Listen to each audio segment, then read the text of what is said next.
I wasn't looking for missing domes when I started this investigation. I was researching municipal architecture contracts from the 1950s. But then, I found a photograph. A 1947 municipal record from Philadelphia showing the City Hall with its original copper dome, not the simplified cap you see today, but an elaborate, multi-tiered structure with geometric precision that seemed to defy the construction capabilities of its era. The dome featured concentric copper panels with what engineers now call Faraday cage geometry. And that's when the official explanations began to collapse. Why would a city spend decades installing intricate copper domes only to remove them within a 15-year window? Not one city. Dozens. State capitals, courthouses, city halls, and universities all systematically stripped between 1945 and 1960. The official story: maintenance costs, structural concerns, modernization. But when I examined the removal contracts, something didn't add up. These weren't deteriorating structures. They were functional, precisely engineered systems being deliberately dismantled. Ask yourself, what kind of maintenance issue affects identical structures across 3,000 miles simultaneously? The deeper I went, the more I uncovered. Not scattered examples, a pattern. A pattern that repeats with unsettling precision across state lines and municipal jurisdictions between 1947 and 1962. Why do copper dome removals cluster in these exact dates then suddenly disappear? I've documented 47 major dome removals in this period. Pennsylvania's Capitol 1949, Ohio State House 1951, Iowa State Capitol 1952, Montana State Capitol 1954, Texas State Capitol 1956, Minneapolis City Hall 1958. Each removal justified with vague phrases in municipal minutes: structural upgrade, copper reclamation, safety concerns. But here's what they don't tell you. The copper wasn't corroded. Metallurgical analysis from salvage reports shows copper purity levels between 98.7% and 99.4%, higher than modern architectural copper. These domes weren't failing, they were functioning. Municipal budgets show removal costs exceeding original construction costs by 40–60%. You don't spend more money to remove something than it costs to build, unless you're removing it for a reason that has nothing to do with money. Here's where it gets interesting. Every single removal happened within 18 months of the new federal telecommunications regulations.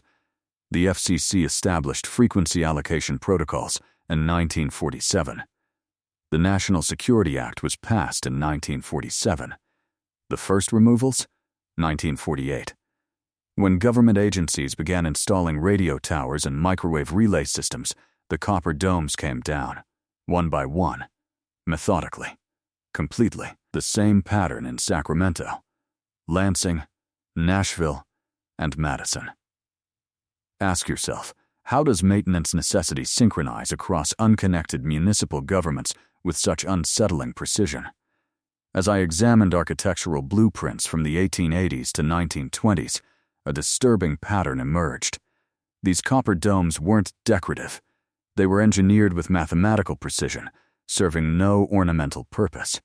The Montana State Capitol dome, installed in 1902, features 8 concentric copper rings with 144 geometric panels arranged in Fibonacci sequence spirals.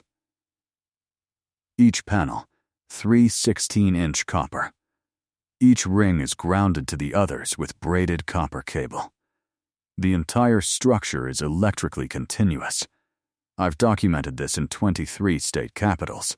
Photographs from the 1920s–1940s show identical geometric patterns, octagonal bases, concentric rings, spiral arrangements, and electrical continuity. The same pattern in Des Moines, in Austin, and Olympia. Modern architects call this vernacular ornamentation. But 19th century patent applications tell a different story. Patent #447,09021-1891 describes atmospheric electrical collection apparatus for architectural domes. Patent #589,012-1897. resonant copper structures for electroatmospheric energy. Ask yourself, how does identical decorative geometry requiring advanced mathematical knowledge appear simultaneously in cities with no communication between architects? When I submitted FOIA requests for dome removal contracts, what came back was revealing not for what it said, but for what it redacted. Minneapolis City Hall, 1958 removal, 67 pages. 31 pages, fully redacted under national security exemption, for removing a roof ornament. The non-redacted portions cite federal advisory and security consultation as justification. I've examined 19 of these contracts in municipal archives across 12 states. Every single one references federal coordination or advisory consultation from agencies that shouldn't have jurisdiction over local architecture: Department of Defense, Atomic Energy Commission, and National Security Resources Board. A 1953 letter from the Ohio State architect to the governor, obtained through state archives, explicitly states, "We are advised by federal authorities that the Capitol dome structure presents complications for planned communications infrastructure." Photographs from 1954 show the Texas state capitol during dome removal. Workers in unmarked uniforms. No municipal contractor insignia. Equipment, including portable radio frequency meters, devices that measure electromagnetic fields. Why would a demolition crew need RF meters to remove corroded copper? These weren't maintenance projects. They were technical extractions conducted under federal supervision with classification protocols typically reserved for weapons facilities. Engineering journals from the 1910s-1930s describe these domes in language no longer used in architectural discourse. A 1923 article in Municipal, Engineering and Contracting describes the Iowa State Capitol dome as having remarkable acoustic resonance properties and measurable electromagnetic field generation during atmospheric electrical activity. A 1931 survey by the American Institute of Architects notes that copper-domed buildings showed reduced lightning strike damage and anomalous atmospheric charge distribution. I've documented 14 contemporary accounts describing functional properties: reduced lightning damage, improved telegraph reception, healthful air quality, and atmospheric invigoration. The 1889 dedication speech for the Montana Capitol explicitly praises the dome's electrotherapeutic atmosphere and harmonic resonance with Earth's natural frequencies. These weren't myths, they were documented engineering observations. Modern engineers dismiss this as pre-scientific superstition. But electromagnetic resonance, Schumann resonance, atmospheric charge distribution, we acknowledge all these phenomena now. We just don't acknowledge that 19th century builders might have understood them empirically, without our theoretical framework. Ask yourself, what if they knew something we've been trained to forget? When I started requesting historical photographs of these domes, I encountered systematic gaps. The Minnesota Historical Society. 1,247 photographs of the state capitol from 1900-1945. Only 3 showing the copper dome's geometric detail, all low-resolution exterior shots. I submitted requests for architectural documentation. The response: high-resolution interior dome photographs lost in archive reorganization 1964. This pattern repeats across state archives. Texas State Library, comprehensive Capitol photography collection, but dome interior photographs relocated to federal storage 1959. Pennsylvania State Archives, Capitol dome construction photographs transferred to unspecified federal facility, date unknown. Iowa State Historical Society, original dome blueprints removed for preservation, current location unavailable. I've examined 31 state and municipal archives. 22 report missing or relocated dome-specific documentation. The removals and relocations cluster between 1958 and 1967, when archival materials for identical architectural features across disconnected institutions disappear during the same narrow time frame. That's not a coincidence. That's systematic extraction. The silence in the historical record is deafening. Before 1960, people talked about these domes differently. Municipal newspapers from the 1910s to 1940s described domes as having beneficial properties. A 1935 article in the Des Moines Register describes the state capitol dome as creating noticeable atmospheric refreshment and quotes visitors experiencing invigoration and mental clarity. A 1947 letter to the Helena Independent from a state capitol maintenance worker describes the dome interior producing a subtle harmonic tone during storms, barely audible but distinctly present. I've collected 27 such accounts from newspaper archives. After 1960, nothing. No descriptions of atmospheric effects. No references to electromagnetic properties. No mention of harmonic resonance. The conversation simply stops. When an entire category of observational reporting vanishes from public discourse within 5 years, you're witnessing controlled narrative collapse. Interviews I've conducted with children of dome workers reveal fragmentary memories. My grandfather said the dome hummed.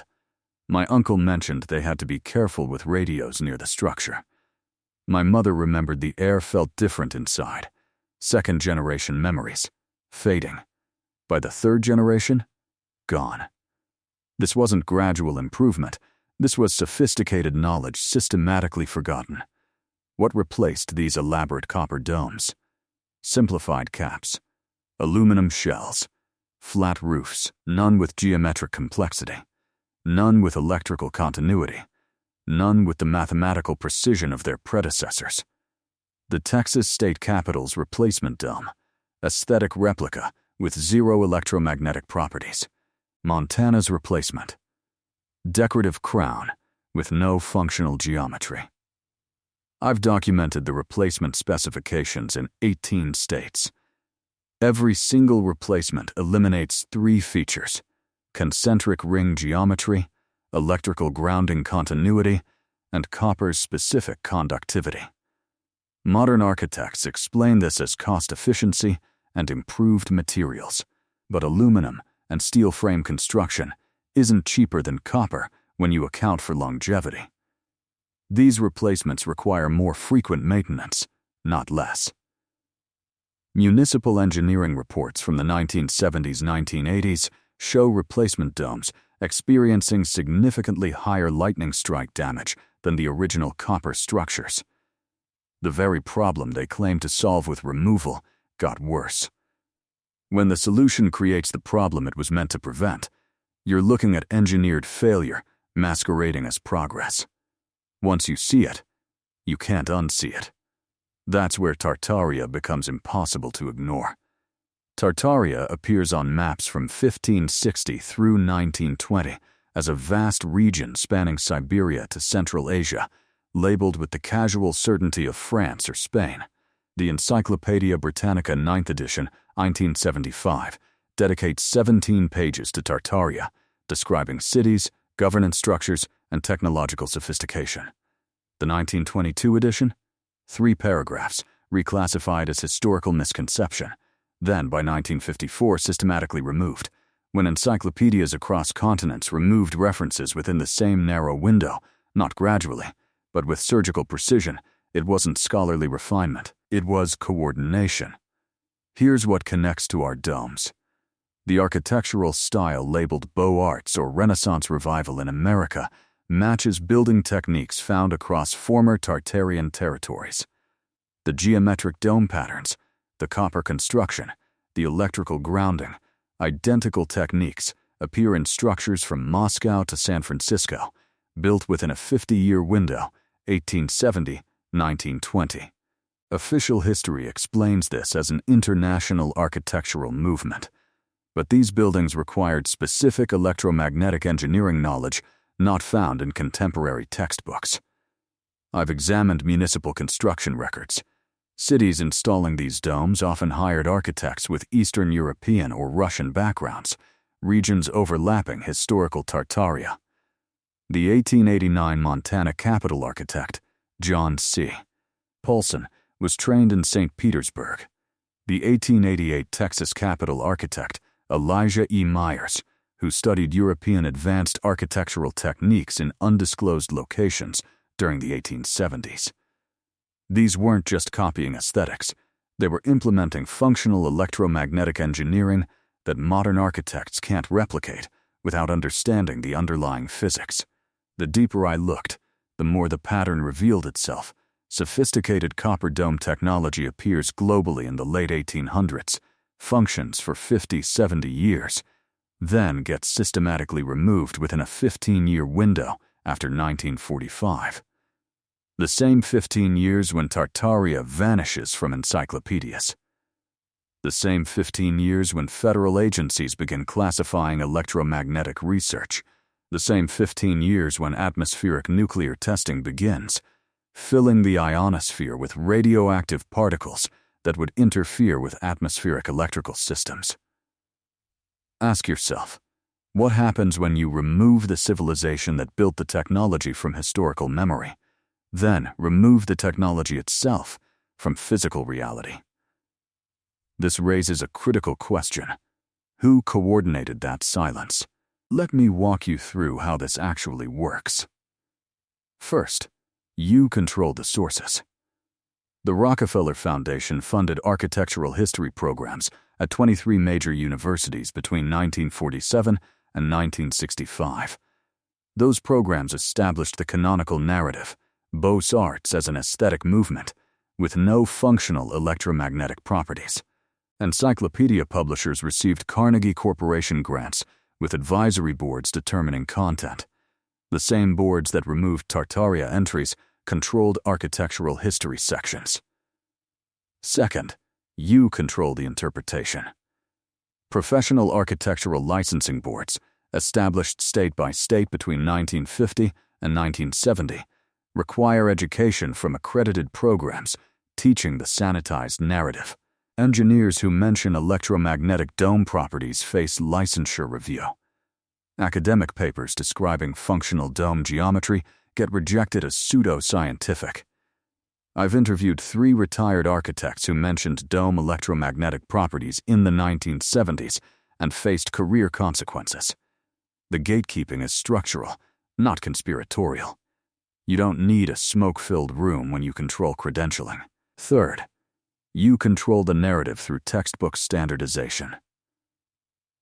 The American Institute of Architects Standard Architectural History Textbook 1958 edition describes copper domes in purely aesthetic terms, zero mention of electromagnetic properties documented in pre-1950 engineering journals. State education boards adopting this textbook created 3 generations of architects trained to see ornament where their predecessors saw function. Fourth, you wait. Generational memory loss does the rest. The workers who installed the domes died by 1970. Their children, who heard stories, died by 2000. Their grandchildren have fragmentary memories dismissed as family folklore. By 2026, direct observational knowledge is gone. Only the archives remain, and we've already seen what happened to those. This wasn't a conspiracy requiring thousands of participants. It required control of funding, credentialing, publishing, and archival access. 4 choke points. Once established, the system maintains itself through professional incentives and academic gatekeeping. The pattern repeats with unsettling precision across every field where inconvenient knowledge needed erasure. If they could remove an entire civilization from historical consciousness and eliminate functional architectural technology from physical reality within a single generation, what else could they remove? Consider atmospheric electrical systems that reduce lightning damage and generate measurable electromagnetic fields, gone, dismissed as decoration. Architectural techniques producing healthful atmospheric effects documented by thousands of witnesses, gone, dismissed as a placebo. Mathematical geometric knowledge, allowing resonant structures without modern simulation, gone, dismissed as lucky aesthetics. The greatest heist in human history wasn't of gold or territory. It was of the possibility itself. We're told our ancestors were less capable, that technology progresses linearly, and that anything they built, we can build better. But we can't replicate these domes' electromagnetic properties without the modern sensor equipment they didn't have. They did empirically what we do theoretically. That suggests not primitive luck, but sophisticated knowledge we've lost. Knowledge is power. The inverse is equally true. Ignorance is control.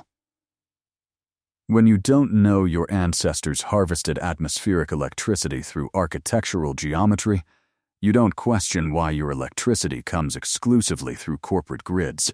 When you don't know buildings once created measurable health benefits through electromagnetic resonance, you don't question why modern buildings make you sick. When you don't know a continental civilization built these structures, you don't question who removed them or why. Haunting. Unresolved. Once you see it, you can't unsee it. Every state capitol without its original dome, every courthouse with a simplified replacement, every archive with missing photographs, every textbook explaining a wave function as decoration. The pattern is everywhere. The silence speaks volumes. I don't have definitive answers, only questions that accumulate, that build upon each other, that create a weight the official narrative can't support. Why did federal agencies supervise municipal dome removals? What national security justification redacts architectural contracts? Why do electromagnetic frequency measurements appear in demolition crew equipment lists? What knowledge did 19th century builders possess that modern engineers dismiss? Why does every replaced dome lose its functional electromagnetic properties? Where did the high-resolution dome photographs go? Why did observational reporting about dome effects vanish from newspapers after 1960? What connection exists between Tartaria's encyclopedia removal and dome physical removal? Why do both happen in identical 15-year windows? These questions don't exist in isolation. They form a web. Pull one thread, and the entire official narrative unravels. I wasn't looking for a civilization-scale cover-up, but then I found systematic evidence of coordinated removal, archival extraction, narrative control, and generational memory suppression. The investigation continues. I'm currently pursuing FOIA requests with 6 additional state archives. I'm interviewing descendants of dome construction workers. I'm analyzing metallurgical reports from salvaged copper.